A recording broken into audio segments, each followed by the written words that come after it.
All right, welcome back to the podcast. Now it is on to the University of South Florida. Horns up, Bulls come into year two under Coach Alex Golish after a successful year one, 7-6, a bowl game win, an emphatic 45-0 bowl game win over Syracuse. And now expectations are rising. Lots of optimism down at the University of South Florida here in Tampa. And no better person to talk all things USF Bulls than a part of their broadcast coverage since 2017, longtime local media member, great writer here in the Tampa area, Mr. Joey Johnston. Welcome in, Joey. Thank you, Jason. Thanks for having me. Looking forward to another college football season coming fast and furious. All our lives will change very soon.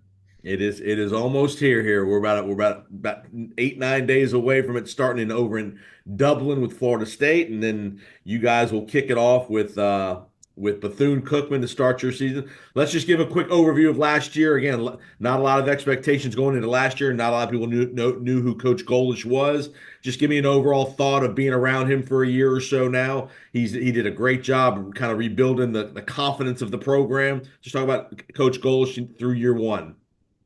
Well, year one, as he says all the times, there were no expectations. USF was picked 13th in their league, a 14-team league, and they're coming off a one-win season and had to replace a lot of people. So they basically started from ground zero, and they did some things that they hadn't done in a good while. They won on the road. They won conference games. They got to a bowl game and they won it. So the sum total was a 7-6 season. Now you can look closely at that, and it came very close to not happening that way. They had to win a game at UConn where they faced a third down situation. If they didn't get it, they probably don't win the game, but they did get it. They did win the game, and they did get to a bowl game. So they had the right things happen late in the season, and you might say, well, the right things happened because the coach had the good process and they saw it through. So they were able to do things in games that they hadn't done before in terms of coming through in the clutch. So the sum total was they had a lot to sell after last year. 7-6, a great bowl win, 45-0 over a depleted Syracuse team, but a Syracuse team nonetheless from the ACC. Mhm. So they have taken that momentum, gone into the offseason, signed a lot of new promising young players, and gotten some good transfer portal acquisitions. They return a lot of key players, such as quarterback Byron Brown. So instead of being picked 13th, now they are picked fourth. And while people don't necessarily say they're going to win the championship, they are a contender and they have a chance to win a championship. And that's where they are in year two under Alex Golish. And that's a long way in 1 year, a long way indeed. And the biggest thing would be just if you want to sum it up in one sentence, last year there were no expectations. This year there are great expectations. So that's what's happened under Alex Golish. Yeah, that's a great point you make there. I mean, again, a program like USF, they should be pretty competitive in this conference most years. I mean, they've got a fertile recruiting ground here in the state of Florida. You got new facilities, you got a new stadium coming. Give the audience and the fan base just a quick update on the stadium process. Well, the stadium, the on-campus stadium, $350 million, 35,000 seats. It's due to open for the 2027 season. This year, at the homecoming game against UAB, there will be a groundbreaking, which is essentially a bunch of people with shovels and people taking photos. So it is what it is, but it's a ceremonial moment, and it's a big moment. It is. So from that point on, there will be actual construction going on a stadium, and we've seen the renderings for the most part. I believe it's going to be a beautiful place. It's going to be state of the art, and it's going to be something that's going to really change life at USF to have a football game on your campus, which has never happened before. It's going to change not only football, but all sports and the whole perception of the university. And it's something that's been sorely needed for a long time. So it's really, in a way, hard to believe, but really cool to know that it's going to happen now. It's coming. So that is a big piece of what they're going to build for the future, and really a very attractive part of what USF looks like to other leagues down the line if they Right. have a chance to, up their status. The fact that they have a brand new stadium opening on campus is going to be a heck of a thing to offer to other places. And so, yeah, everyone's really excited about it. All right, let's look at the schedule. We'll start with the schedule, then we'll get to the offense and the defense part. Again, give Alex and AD Mark Kelly credit. They've gone out and scheduled some big opponents. The return game with Alabama we saw last year. Alabama came to USF last year in Tampa. USF played them very well for 3.5 quarters, and then now they're going back to Tuscaloosa week 2, up in Tuscaloosa on September 7th. You bring Miami to town. Miami comes 2 weeks after Alabama, which a lot of people think Miami's going to be really good. So again, a great intrastate rivalry game there with Miami coming to town, and then you got Memphis, who most people probably think is the best team in the league. Memphis comes to town later in the year. Just talk about first of all the out of conference games and the quality scheduling that Coach Kelly and that Mark Kelly and Coach Golish continue to put for the USF fan base. Well, you're right. It is a really attractive non-conference schedule. It's very rugged. There's also Southern Miss in there on the road, which I don't believe this is a vintage Southern Miss team, but at Southern Miss can be a trap kind of game. But I think on paper USF should be able to handle it this year. So at Alabama, I mean, heck of a challenge going to before 90,000 plus fans. It's also the night that they will rename the field in honor of Nick Saban. So there'll be a lot of ceremony going on. Last year, the score was 17-3 here in favor of Alabama, which was a score no one really anticipated playing that competitive a game. It was 10-3 late in the game. Right. Alabama tacked it on. The defense of USF played great. The offense really had trouble getting anything going. If the offense had been a smidge better, Bulls could have won that game.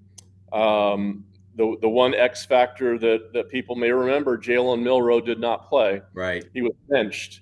He will play this year. Yeah, right. So I think we're going to see a little bit of a different Alabama team. It's going to be a huge challenge for USF's defense, a huge challenge to protect Byron Brown and deal with that environment. I don't know what the point spread might be on a game like that, but realistically, I don't think anybody would pick USF to win it.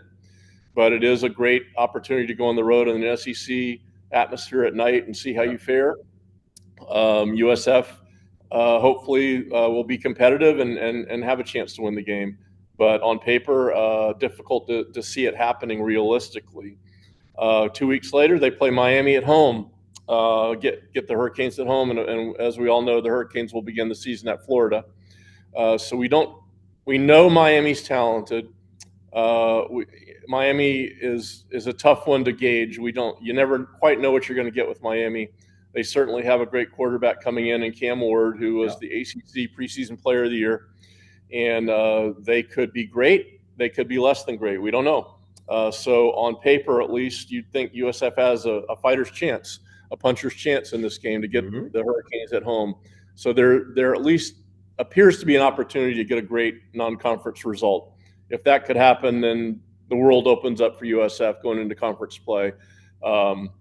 But the fact is, it's exciting to think about it. At Alabama, Miami, those are juice games that are going to give the Bulls an opportunity to make a name for themselves. So we'll see where it goes from there. But the non-conference schedule certainly, you cannot complain about it. It is very good this year. Outside of Memphis at home, looking at the schedule, it looks pretty workable. If they can somehow get out of the Alabama and the Miami game fairly healthy, and you can beat Memphis at home, I think they got an opportunity here to win this league because it's a pretty doable schedule when you look at it.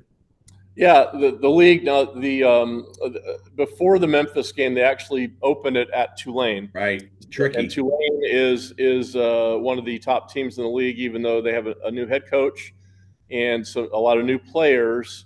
So it's possible that Tulane could take a step back, but you have to respect Tulane, what they've done the last 2 years, and feel like they're going to be one of the top teams. So they're at Tulane, followed by a bye week, followed by Memphis at home on a Friday night.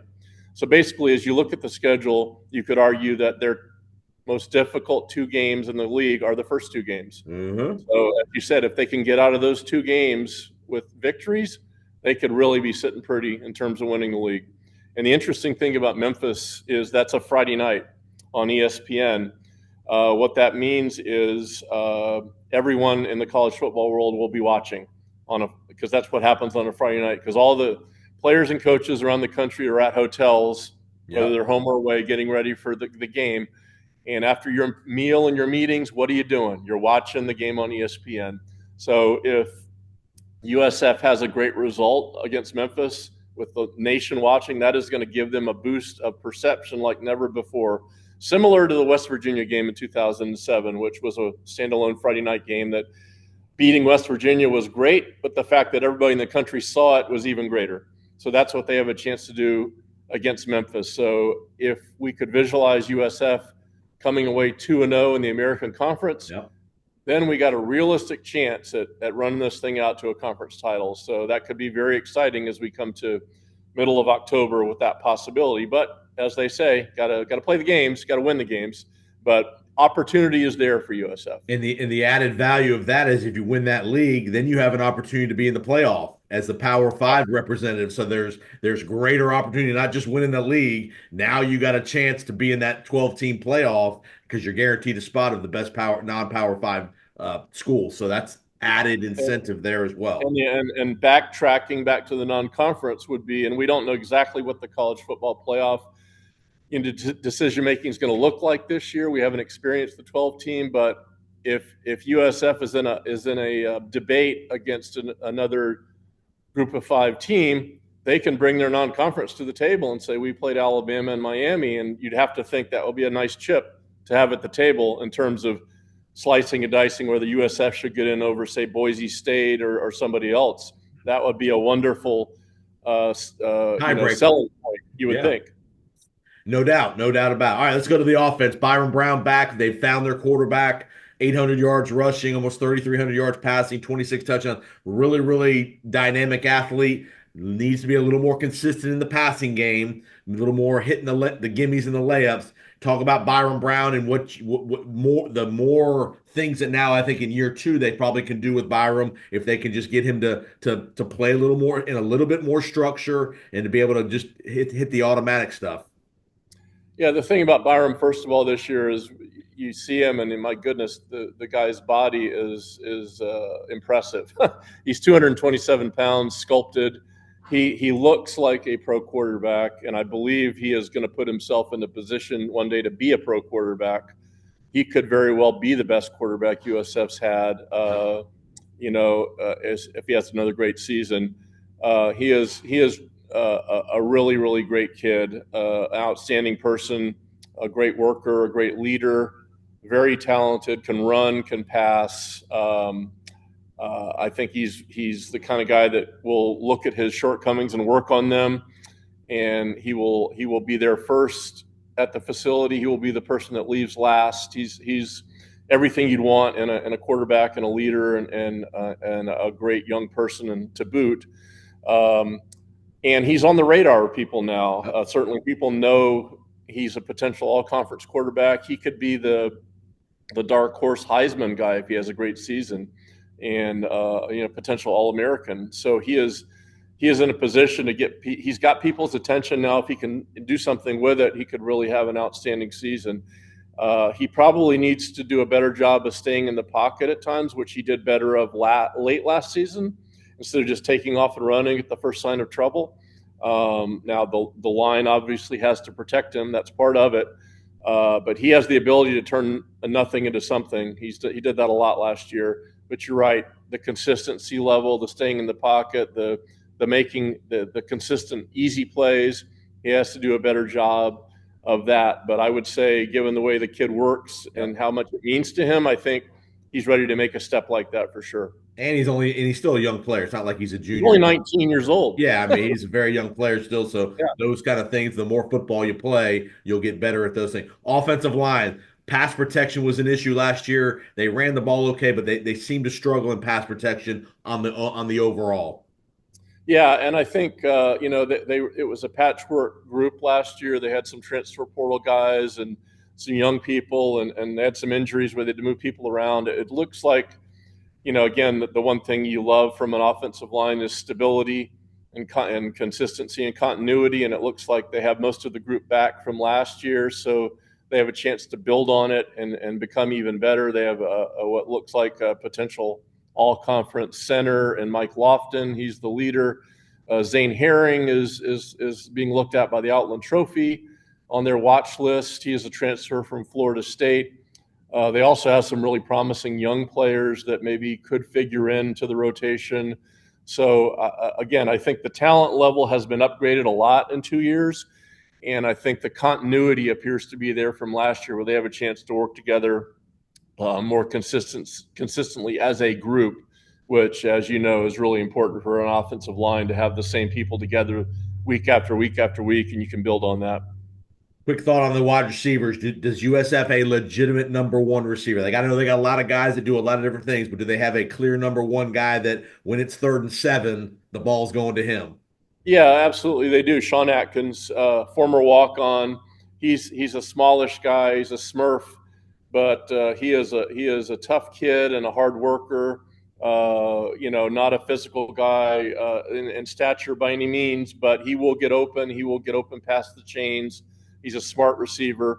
He's not a burner or a game breaker, but he is a tremendous possession receiver, and he has broken all the single season receiving records, and I think has another great year. He'll break all the career records.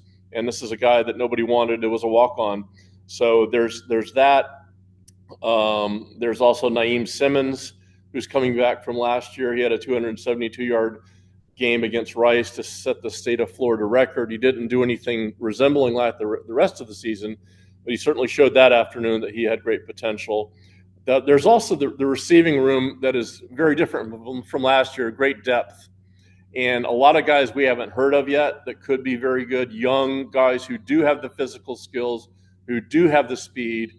It's hard to know until they get into the games, but I can tell you there's at least 4 or 5 to 6 guys that have the potential to be special. Again, got to play the games, got to see it. But receiving could be surprisingly deep if these guys come through. All right, on the defensive side of things, a lot, last year was a kind of an up and down year. Defensively, they played great against Alabama, then they had some other games they didn't play as well. Talk about the run defense. I mean, that seemed to be the one area of concern for the most part throughout the year was the ability to stop the run. Give me a thought or two there. Yeah, I mean, I would say up and down might be charitable. It was mostly a down season. There were some highlights, but some real difficult moments as well. But that is clearly the area where USF has to get a lot better is stopping the other team, and it starts up front where they are not going to be as big as others. So they have to be as athletic and as smart as you could possibly imagine. They do have Rashad Cheney coming back. In the middle, they have a player named Bernard Gooden, who did not play last year, who they have high hopes for, and they have a rotation of others up front that they are confident in. But again, it has to be shown on the field. You can talk about improvement, you can talk about the potential players, but the fact is they gave up 50 or more points 4 times last year, and that is unacceptable. So they have to get much better there. Does coach have any has coach made any comments to publicly about maybe changing their style of play a little bit to help protect the defense, maybe slow down the offense just a little bit? And I know he wants to run plays every X number of seconds, but more plays you run on offense, the more you expose your defense if you're not making first downs and all that. Has there been any thought of just tweaking the philosophy a little bit on that? Yeah, there's been zero thought of that, and I would say you make a good point, and you probably are touching on a very sensitive area for the coach, perhaps. Yeah. That your thought process is not wrong, but I don't see it happening at this point. I think that they're looking for a way to get the defense better under the current system, and that I think a lot of it is just getting better quality players at certain positions. More depth. More depth. The depth was a big problem. They put people on the field late season that they did not imagine doing. So they've addressed that to the degree that they can. I think always you're going to have a problem with up front the size. There's only so many of those guys to go around, and most of them go to the SEC and the Big Ten, and you're just not going to have the 320-pound athletes in the middle of your defensive line. You're going to have to get by with something different. Right. So I will say that, again, you look at the defense as a whole last year, there were these incredible efforts like Alabama and Syracuse. And then you had these other ones where there was just, you couldn't stop anybody. So it was like, well, which is real? I do believe on the occasions that the USF was very effective. They did have a great scheme. Alabama complimented it after the game. They were confusing the opposing offense. So Todd Orlando, I guess, can coach them up and can draw up some stuff when it has to happen. It just needs to happen more consistently, and part of that will be getting better players and better depth on the field to back up the scheme. All right, last part I want to get to is special teams. Again, USF had a little bit of an issue making field goals last year. They brought in a name. They brought in a freshman name that you and I both know with a last name that the city of Tampa knows very well. Grammatica, the son of Martin Grammatica, is now in the building. I don't know if he's won the job yet, but I would fully at some point, if he's not won the job, then that's a good thing for the other guy. But again, has some pedigrees. Talk about the kicking game a little bit and bringing in Santiago Grammatica. Yeah, actually, it's Nico Grammatica. Nico, I'm Santiago, sorry. Yeah, I'm yeah, sorry. Sorry. Santiago was a former Yes. USF kicker, his Sorry. uncle. Sorry. So two of his uncles were kickers here at USF. The other one, his father, was the Pro Bowler for the Bucks. But to answer your question, no, he has not won the job, and actually, it's being portrayed now as John Cannon's job to lose. Okay. He's the incumbent, so we will see how it develops. I mean, it's kind of the same thing here every place at training camp. The kicking competition. Both guys are looking good. You're always wondering how does this get decided.